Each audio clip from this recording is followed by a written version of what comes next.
Hi, my name is Bill Leith. I'm a 6'3" black belt in Wei-Chü Karate, and today I have 5 tips for beginner students in karate and the martial arts that honestly I think will apply to anyone no matter how long they've been training. Let's get started. My first tip is to start slow when learning new movements. It is very normal for new students to rush when they're learning new techniques, whether they are kata, striking combos, or partner drills. They can be doing this for several reasons. Maybe it feels more realistic to do the movements quickly, or maybe the student is still memorizing the sequence of movements and they are rushing as they remember the next technique they need to perform. Either way, it is more beneficial when first learning to go slow. This is because a large part of karate training is creating a connection between your mind and your body, also known as muscle memory. If you train the movements too quickly before this connection forms, then it can be more difficult to use the techniques effectively under pressure and to use them correctly.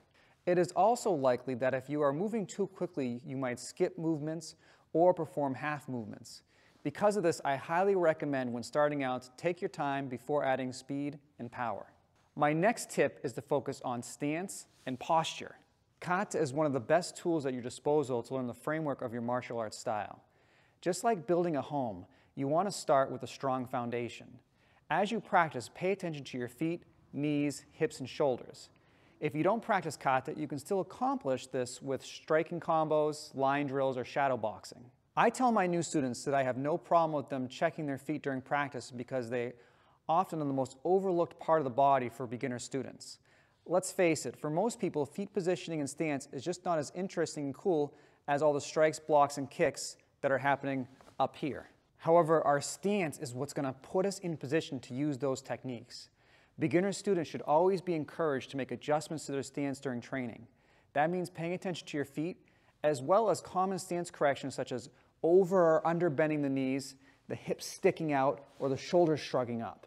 My next tip is to learn the macro movements before perfecting the micro movements. Paralysis by analysis can be a huge roadblock to training progress. That is why when learning a new kata, technique, or combination, it is important to learn the macro movements first. By that I mean, learn each step from start to finish without worrying too much about the finer, more specific details or the micro movements. As someone who works diligently to perfect each movement of my kata, this might sound hypocritical, but this will set you up for success.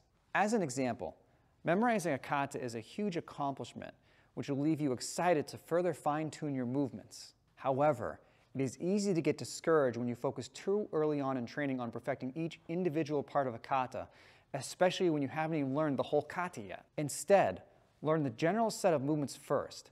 As a bonus, it'll make following along with the rest of your class easier, which will allow you to better learn timing and pacing. Know this, no matter how long you are practicing, there will always be room for improvement. So like an artist sculpting a statue, start with a large block and slowly chip away at your art. My next tip is to plan to practice.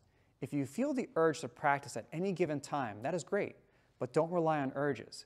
Instead, plan your training a week in advance so you have a set schedule that will be harder to break.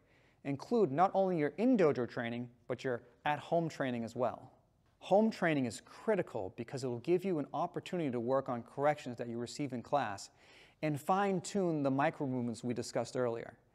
As a teacher, I can always tell which students are taking the time to practice on their own at home because they are the ones that are making the most progress in their training. Now, if you can't remember the entirety of what you worked on last time in class when practicing at home, don't worry. Just work on what you can remember. Work on instilling the movements that you do know into your muscle memory so that learning the remainder will be easier during your next class. This leads into my next tip, take notes. I'll admit it, I have a terrible memory. So I find note-taking very beneficial for remembering and keeping track not only of any corrections I was giving during my training, but what I'm working on and what my goals are that I'm trying to accomplish. Your training notes can be as detailed or as non-detailed as you need them to be. And you don't need to take a lot of time to write them.